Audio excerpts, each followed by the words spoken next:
I see this issue as fundamentally a question of modernizing Europe's power system and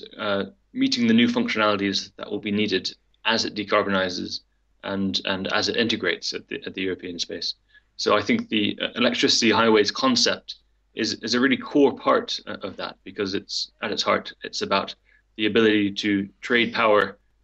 from where it's generated, where the resources are plentiful, to where the demand is.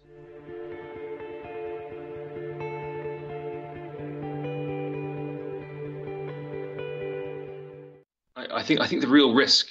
is the disconnection between the time it takes to develop transmission system infrastructure on this scale and the rapid changes that we're already seeing in Europe's power system, and making sure that such a system is responsive enough to the changes that we're already seeing.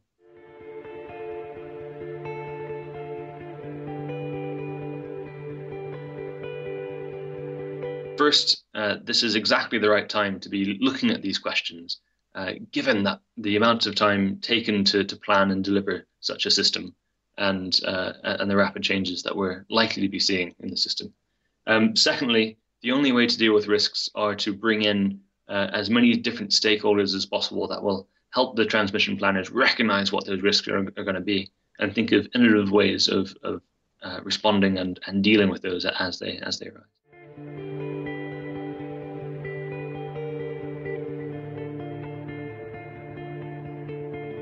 It's incredibly important that this project is as inclusive as possible of a whole range of different actors.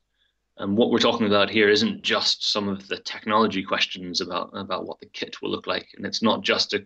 question of dialogues between transmission system operators about the architectures.